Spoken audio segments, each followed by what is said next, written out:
You've kept rates on hold in your last monetary policy. What does that tell us about the recovery curve in Pakistan?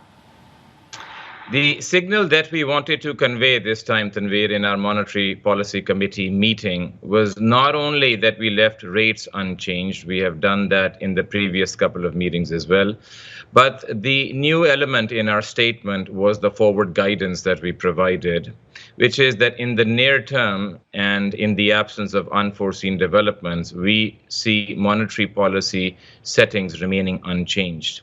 The reason we wanted to give this guidance, Tanveer, is that we are growing more confident that the current macroeconomic settings, that is a moderately accommodative monetary stance and continued fiscal restraint, is the right approach right now to give a sense of comfort and stability to investors and, equally importantly, a sense of policy predictability. As you know, and has been said elsewhere, the costs of withdrawing stimulus too soon are much higher than withdrawing it too late.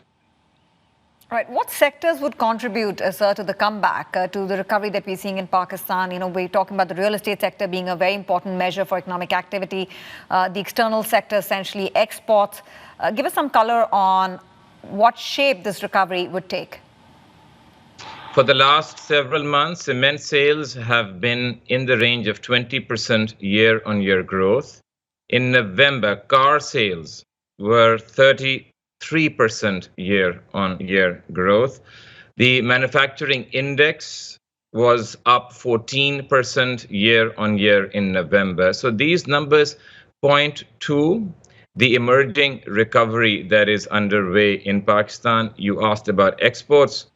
Our monthly exports have now recovered to the average levels in the previous fiscal year, and the momentum in the recent monthly outturns is quite encouraging about the future outlook for export growth. How do you strike that balance between growth comeback and inflation rising, given your accommodative stance? Because that is a key talking point globally as well. Currently, our output gap is negative. There are very little, if none, if no signs of demand-driven inflation pressures. And last, we see no correlation between wage growth and inflation.